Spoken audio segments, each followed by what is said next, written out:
Hello, thank you for joining us again on CoreTV News Hour. I am Franco Malape, and here are some of the reports we're filing at this hour.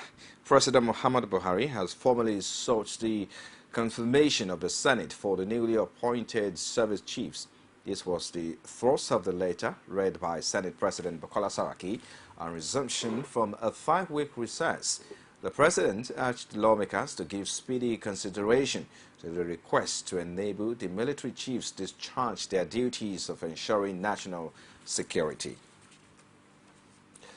And now the Senate on Tuesday resumed from a 5-week recess, with Senate President Bukola Saraki urging his colleagues to put aside bickering over leadership positions to focus on issues impeding national progress. He said in his welcome speech that what Nigerians expect from the National Assembly is support from President Muhammadu Buhari at a time economic leakages need to be blocked and Boko Haram defeated.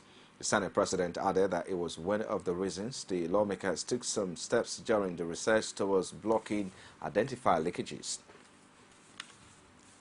And now 81 senators across party lines have passed a vote of confidence in Senate President Bukola Saraki and his deputy Ike Kwemadu. They also expressed concern over the continued harassment of the Senate management of the National Assembly and spouses of senators by security agencies. The vote of confidence was on the basis of a motion by Senator Samuel Anyanwu of PDP Imo East. 32 senators elected on the platform of the All Progressive Congress are among the federal lawmakers who endorsed the motion. They include Adamu Alero, Bukar Ibrahim, Shehu Sani, and Adamu Abdullahi, all of whom were hitherto key members of the Akpan Lawan group. And our former Akwa Ibom State Governor Godswill Akpabio is Senate Minority Leader. This was after members of the People's Democratic Party caucus formally submitted his name to the Senate leadership as the leader in the upper chamber. Senate President Bukola Saraki made the announcement on Tuesday, shortly after the federal lawmaker resumed from recess. Emmanuel Wacha of Taraba South is deputy minority leader, while Philip Aduda, representing the FCT, is minority whip. Senator Biodu Olujimi of Ekiti South is deputy minority. And now, as the National Assembly crisis deepens, an APC lawmaker who was in the 7th Assembly has urged the leadership to respect party supremacy and resolve the lingering crisis once and for all. Bamidele Fakparisi says members got to the House on the platform of parties and must respect party supremacy to allow peace to return to the National Assembly. The crisis of leadership rocking the National Assembly has no doubt been a cog in the wheel of progress for Nigeria. As Nigerians look up to the elected members of the National Assembly to settle their rift, Bamidele Fakparusi, a member of the 7th Assembly, has urged the leadership to embrace the spirit of give and take and respect the view and opinion of the All Progressives Congress on other positions currently causing ripples. APC, as a party, as a ruling party, has a responsibility to guide its members in the House of Representatives. We are playing party politics, and there's no independent candidature. The party we cannot see the party here by telling its members the direction they should go. Party always look at broader picture, while members will look at narrow interest as an individual. An individual will always look at narrow interest and immediate gain, while political party will look at broader picture and the long benefit for the country. A bit closer home, Fakparusi says the state of his party in Ekiti State is a cause for concern, with local government elections on the horizon. Our party is not in good state now, so all hands must be on deck, including the leadership of the party, some of us who have represented the party in the National Assembly, and the former governors and the party executives. We need to continue to meet to foster unity within the party. While the APC, both at the national and state levels, continue to grapple with the fallout of the election of leaders of the National Assembly, it is indeed cruising time for the Ayodele Fayose-led government in Ekiti with the APC, not a united house. Rashid, CoreTV News, Ode Ekiti. Meanwhile, ahead of today's resumption of National Assembly plenary, Edo State Governor Adams Ushamale says the leadership crisis currently rocking the federal legislature, especially the Senate, will soon be a thing of the past. The governor, who along with his Kebbi State counterpart Atiku Bagudu, is charged with the duty of resolving the intra-party rift in the Senate, said these at the presidential villa in Abuja. He disclosed this to State House correspondent that he was at the villa to brief President Muhammadu Buhari on the outcome of his committee's meeting with the warring factions on Sunday evening in Abuja.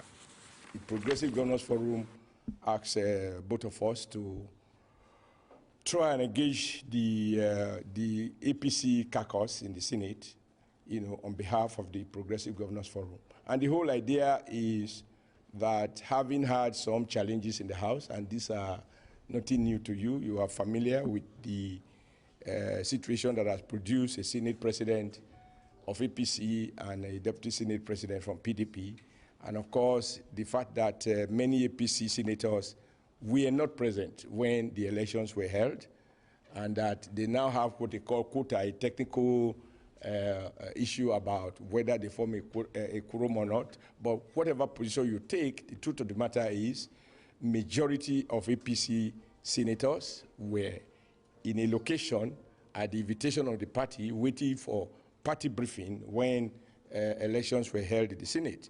And that has produced an upset. Now, the current effort is to try to see how you have an all-inclusive leadership in the Senate.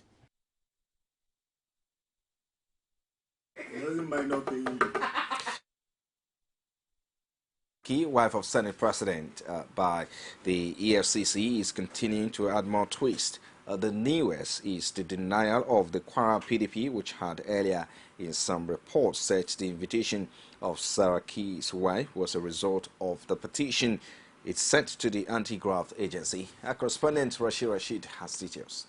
Since the invitation of Toyin Saraki, wife of former governor and now Senate President Bukola Saraki, allegations have been flying back and forth. The report credited to the Kwara chapter of the PDP claiming responsibility of the former First Lady's ordeal seemed to make the matter a settled one. But in a 360-degree twist, Kwara PDP denied ever writing such petition or knowing anything about the petition, saying it's another diversionary ploy by the APC. We as a party, the news was a shock to the party in Kwara State that after 5 years of our governor, that is Senate President, after 5 years has left the governance of Kwara State, now it is now the EFCC thought it wise to invite his wife for questioning. We on our part, we thought this is politically motivated. One, and everybody is alive to what is happening at the Senate, that the husband emerged as the Senate President. Some people are not happy with his emergence. And also, it's a political way of discrediting the person of Mrs. Saraki and her husband. And we, as a party in Kwara State, we like to call the EFCC to realize that why is it this time around that all this thing is happening now? They woke up now to think that this is the right time to invite his wife in order to smear him. But to the APC in Kwara State, where the petition emanated from, is not of concern. But the motive behind such petition, which is surfacing 4 years after the tenure of the Sarakis as governor, the Senate presidency tussle cannot be wished away as a reason. As far as we are concerned in PDP, we know nothing about the publication that now the talk of the town, and I in particular have built a kind of reputation and integrity for myself as far as publicity is concerned in Kwara State, and I'm not ready in any form to deform that image that people have carved out for me. I will not go to air or write in any paper if I don't have my substance and I don't have my witnesses. Therefore, what they have written is an imagination of a desperate group of people, faceless and spineless, who feel that they can settle their scores with the Senate President. As Nigerians debate the invitation, some question the motive, while others eagerly wait to see how the drama plays out. Rashid, CoreTV News, Ilorin. You're still watching CoreTV News. We'll take a break shortly. We'll be back with more stories. Do join us again. As news breaks, people don't let events pass without giving their comment or reactions. When the problem arises in society, these are the people that should be consulted. To cleanse the corruption in society, we are not to provide information for good life and also security of life and property in this country. The academic society have the loudest voice on this platform. Whether you call it a sovereign national conference or a national conference, it's just about the people of Nigeria. There should be a change in power. In any way they can do it. I think there's a script already. Every Tuesday at 8:45 p.m. on this station. From the Ivory Tower, a must-watch for the learning minds. All our top stories can be found on our social media platforms like our Facebook page, facebook.com/CoreTV News. You can also follow at CoreTV News NG. For live streaming and other programs, log on to youtube.com/CoreTV. Give a space, the news. Edo State Governor Adams Oshiomhole says senior American officials have confirmed that some ministers in the Jonathan administration stole up to $6 billion of public funds. Oshiomhole was speaking to State House correspondent after a closed-door meeting with President Muhammadu Buhari at the presidential villa in Abuja. The governor was speaking on the president's entourage to the U.S. insists that the People's Democratic Party did a lot of harm to the Nigerian economy in 16 years. PDP destroyed the country. I mean, from the lips of American officials, senior officials of the State Department, they said one minister ordered PDP cornered as much as $6 billion. And they must say, even by Washington standard, that is head-quaking. So a party that presided over the liquidation of our nation, destroyed all our institutions, convert the armed forces commanders to use them as if they were political thugs, convert NTA to a party megaphone, destroy the state security services, go after our opposition as if we were rabbits to be pursued to our holes, and compromise even student unions. Destroy everything that you can think of. Elevate religion to a state affair. Israel become a place you visit every week. Play pastors against malams. Play north against south, east against west, just to retain power. Elevate obas and obis with dollars, and you guys were reporting dollars that were changing hands. NPC is spending much more money than is available to the Federation account. We are a very patient people. If we were not a patient people, anybody wearing the tag of PDP ought to feel very unsafe. Now, the Rivers State Governorship Election Petition Tribunal sitting in Abuja has dismissed Governor Nyesom Wike's application challenging jurisdiction of the tribunal to hear the petition in Abuja. In a short ruling on Monday, the three-man panel led by Justice Mozo Pidiga dismissed the application on the grounds that the tribunal has power to sit in Abuja. Justice Pindiga upheld the motion that security challenges in Rivers State will not allow justice to take its course in the matter. The panel also insisted that the President of the Court of Appeal has powers to fix venue for the tribunal.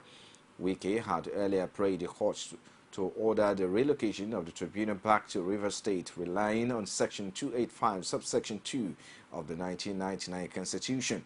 But the petitioner, Peter Said Akuki, urged the tribunal to dismiss the application, arguing that the President of the Appeal Court has the right to transfer the case to Abuja. The APC in Rivers State and its candidate at the April 11 governorship election, Dakuku, dragged INEC, PDP, and the governor of the state, Wike, before the tribunal to challenge his victory. And now, labor activists from across Africa run in Abuja for a two-day annual Human and Trade Union Network meeting on structural transformation. The meeting, organized by the African Office of the International Trade Union, is focused on moving the continent back forth towards an era of respect for civil liberties, peace, and stability. Correspondent Basia reports that the issue of insecurity and insurgency took center stage at the opening. Stakeholders at the roundtable agree that insecurity remains a common challenge with diverse consequences on socio-economic development of the continent. To this end, they agree on the need for a united front in tackling the common challenge. The trade union movement has one key value, I may say principle, which is solidarity. We need to build this solidarity. We need to develop it. We need to strengthen it, mainly in this stage where Africa is confronted with so many challenges, be they political, social, or economical.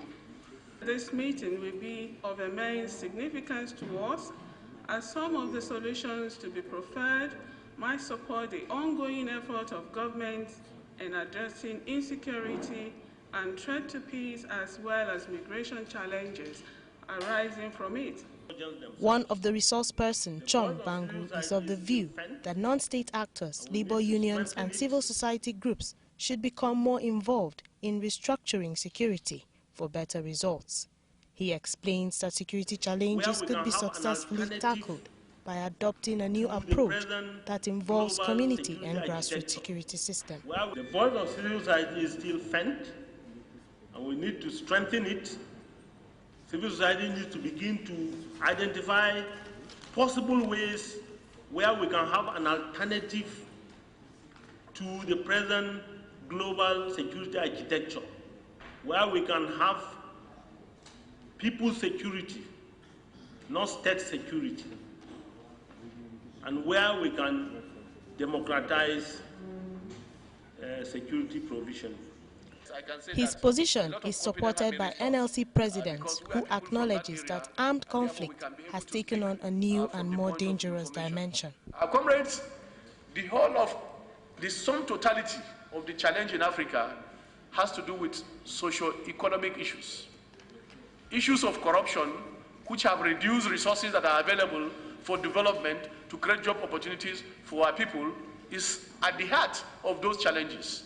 Where you have graduates in large number that are not engaged, and these are people with the requisite knowledge and expertise to do a lot of things, and they are not engaged. This is part of the problem. And across Africa, you find this army of unemployed youth in large number. And therefore, it can be said that we are actually sitting on time bomb. There is a general consensus that a paradigm shift is necessary to lift Africa from the throes of insecurity once and for all. The meeting is one that will principally afford trade union leaders in Africa a platform to set a continental agenda ahead of its international congress later in the year. Basia, CoreTV News, Abuja. And now the new Commandant General of the Nigerian Security and Civil Defense Corps, Abdullahi Muhammad, has been decorated with a new rank. He was decorated by the Permanent Secretary in the Ministry of Interior, Magaji Abubakar, who talks him on the need to build on the successes of his predecessor. Abubakar also urged the NSCDC Commandant General to reposition the cause for better service. While acknowledging the pivotal role of the military, the police and other agencies in the provision of security to the country, it has become necessary for the Ministry of Interior, along with its agencies, to reposition ourselves so that collectively we can effectively discharge our core duty in providing complementary internal security services. So please, come on board, let's work together to move the go forward. I understand quite okay that some people are saying that the shoes of Dr. Adeboloni is too large for us. Yes, it's true. But I'm assuring you that from the day he left, we'll patch those shoes. It has fitted us. And we'll move forward. And our respite might have come the way of Ekiti residents as the combined team of the State Police Command and the Department of State Service paraded 13 kidnapping suspects in a rep raid at the headquarters of the DSS in Ado-Ekiti. The operation, which led to the arrest of the suspect, was set to cut across 3 states as the security agencies are set to declare others on the run wanted. Correspondent Rashid has the rest of the story.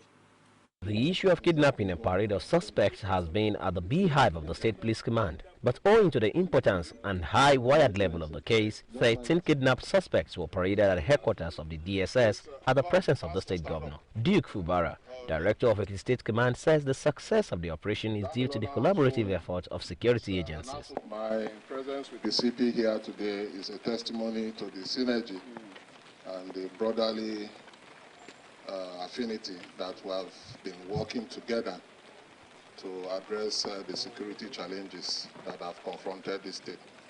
The Ekiti State Police Chief, Etop John James, says kidnappers are now technologically inclined, but Ekiti citizens can now heave a sigh of relief as those at large will be declared wanted. All of them, they know each other. If they don't directly, their operations link them, because now they have learned how to operate in such a way that sometimes they use signals. And these people that we are going to declare wanted, they all, like the Austin, we already got at the Augusta, we had the wife, and that's one from the Surrey operation. That one is in prison now, and it's through her. And some of the information we get from this, that we know their links in the Delta. The State Governor thanked the security agencies for a job well done and charged them not to rest on their oars. Among the 13 suspects was a pastor, herbalist, and 2 women caught alongside charms and ammunition. Rashid, CoreTV News, Ado-Ekiti. We're actually working in collaboration. And now another ritualists then have been discovered at a village in outskirts of Abeokuta, the Ogun State capital. The discovery was made on Saturday when a 2-year-old boy went missing during a social gathering held close to May 2 roundabout, also called Rounder, at Concord area of the state. The search party saw a human part within the premises of a house which has become a hideout for criminal activities, and immediately alerted security operatives. Confirming the incident to CoreTV News, the Ogun State Police Public Relations Officer Muyiwa Adejobi said 2 suspects have so far been arrested. According to him, the main suspect, who is an herbalist named Fayomi, is still at large. Adejobi further disclosed that the Commissioner of Police, Abdulmajid Ali, has directed the Department of Criminal Investigation and Intelligence to take over investigation. Away from then, our result of candidates in 19 states who sat for the May-June 2015 West Africa Examination Council WAEC in Nigeria will not be released until the states pay debt owing the examination body. The head of National Office WAEC, Charles Igueredo, who handed down to the winning at a media briefing in Lagos, says the over 4 billion naira owed to the examination empire is hindering its performance. Correspondent Abiola Aluwale has more.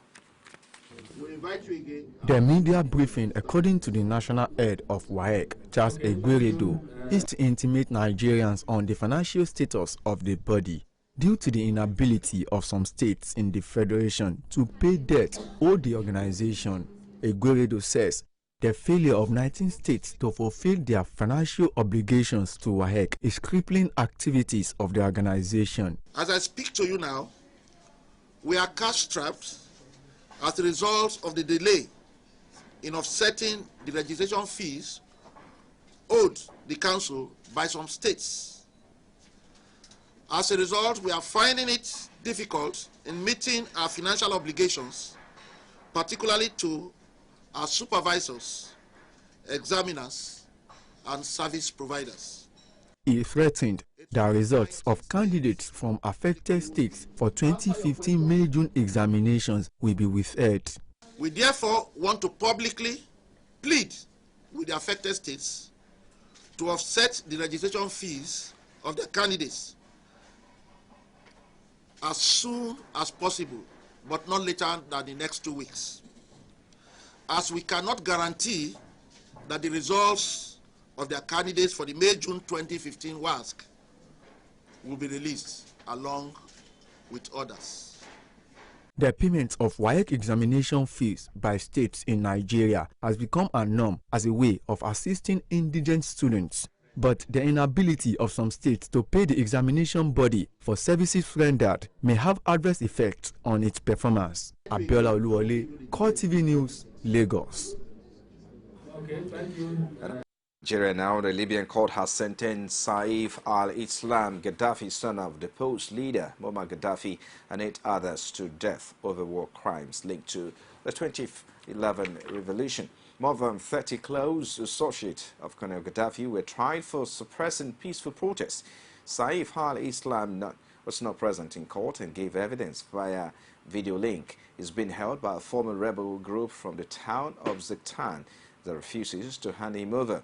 Former head of intelligence for the Gaddafi regime, Abdullahi al-Senussi, is among those also facing death by firing squad, as its former PM, Prime Minister Baghdadi al-Mahmoud. Saif al-Islam is also wanted by the International Criminal Court on charges of war crimes and crimes against humanity. Prosecutors say that he was part of his father's plan to quell the civilian demonstrations against the Gaddafi regime. Well, and that's a wrap on CoreTV News Hour. Many thanks for watching. I am Frank Omalape. Bye for now.